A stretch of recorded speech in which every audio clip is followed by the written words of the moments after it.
Hi guys, I'm Shelley and welcome to episode 9 of the Hormone Diaries, possibly? Wow, okay. First of all, before I get started properly, I wanted to say a huge thank you to everybody who liked and commented and contacted me over my last video. I was very nervous putting it up. I ran away scared for quite a long time because I was so nervous about showing it, so thank you for all the support and all the love and all the non-hate that was sent my way. I kind of bared my soul to you guys, or my mental health issues to you guys. I'm now looking into the diagnosis of PMDD, which is premenstrual dysphoric disorder. I'm struggling with that, to be honest, quite a lot. This isn't the point of the video, but I really just wanted to say thank you because you guys have been so nice. We're going to move on from that now, because I've decided to talk about contraception and specifically the different types of coil. I have mentioned before, I think, that I've had a coil. Unfortunately, it didn't last. It lasted all of about 2 weeks because I was one of the unfortunate ones who had really bad side effects.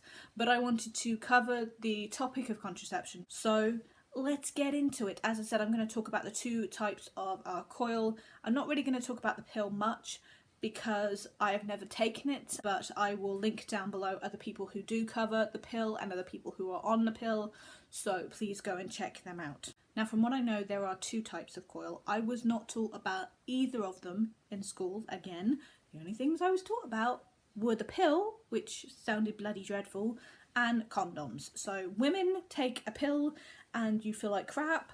Men, put a bit of latex over your willy and everything will be fine. But as I said, there are two different kinds of coil. One is a hormonal coil that also helps with your periods. Basically like the pill, it's a contraception and something to slow and control your periods at the same time. I will go into more detail in a minute. Second kind of coil is a copper coil, which is literally just made of copper and is contraception only. It does not do anything for your periods at all. So the copper coil is called an IUD. It has a longer name. I'm not even going to try to pronounce it because we all know that's going to go wrong. The copper alters the environment of the womb and makes it very, very difficult for a sperm to get in and attach itself to an egg. It comes into the environment of this copper coil and just goes, ah, I don't like it, no, and dies. Basically, the sperm just don't make it to the egg because the copper is in the way. If sperm for some reason does manage to get to an egg, it also stops the egg from attaching itself onto the womb so that it just falls out with your period and everything just carries on as normal. The copper coil works for 5 to 10 years and supposedly nothing really changes hormonal wise, nothing really changes period wise. It is literally just this little copper thing. I think it's about that big. I've never seen one as I've never had one. But if I remember correctly, it's about this size and it just goes up there and just lives its own little life and just stops you getting knocked up. So moving on, you have the other coil, the IUS, which, if I do remember correctly, because I have seen this one, it is about that big. This coil releases a hormone. It releases progesterone. I can never say, I want to say pedestrian, and that's so wrong.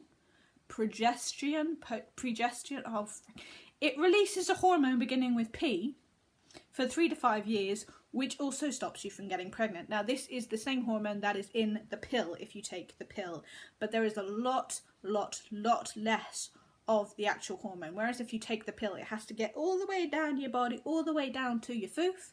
This one is direct, so it's a lot less, so you don't get half as many of the side effects as the pill. An IUS is aimed to make your periods lighter, and if you're really friggin' lucky, to make them go away. It is used with people with endometriosis because if you have very heavy periods and they can be very painful, obviously making them lighter helps a hell of a lot. Again, it works as a contraception like the IUD because it alters the lining of the womb and makes it not a very nice place for eggs to hang out, so hopefully you won't get pregnant while having this coil in. For some women, and this is rare, but for some women it can also stop ovulation completely so that no egg gets released at all. There is no egg to be, spermulated. Is that a word? As I said, it works like the pill but with a lot less hormone, but you can get some side effects. Unlikely that you'll get many of these side effects. Again, the women have to cope with the side effects of contraception and not the men. But hey, that's just the fun of life, isn't it? I should mention that neither of these options prevent STIs. If you don't want to get infected, you still have to use a condom.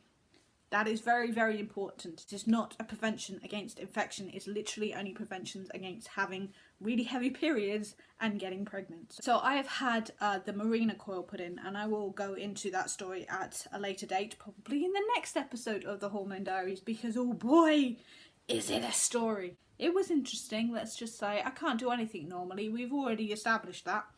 And so it went a bit wrong. But it doesn't always go wrong for everybody. I was a bit of a weird case because of other reasons. So as I said, I'll go into that at a later date. But that is some information about the two different kinds of coil. If you are interested in any kind of contraception or getting a coil, or your periods are heavy and you want to look into it, or you're thinking of starting to have sex and you want to look into contraception, I urge you to book an appointment with your gynecologist GP inside the surgery. There's usually one that specialises in gynecology. I know it's a bit awkward. Let's face it, going in and going, hi, I want to talk about sex and periods. But these guys do it every day, these doctors do it every day, and hopefully you will get one who is open and sympathetic and very, very good. I was lucky that I did. There's so many different options now that we are not told about in schools. And so go see your doctor and find out more, because it's not just the pill and it's not just condoms, there are other options out there. I would love to know your guys' thoughts on the coil, if you've had it, on the pill, on contraception. Bring me all your thoughts. I love having a good natter about it. Right, I'm going to go watch RuPaul's Drag Race, because that, I have found, is the perfect remedy for PMDD. If you're having a bad moment, just watch Drag Race. It just makes life better. Alright, I hope you guys are good. Thanks for letting me waffle on. And I will see you guys next month for some gory details about how my coil went wrong. There may be blood involved.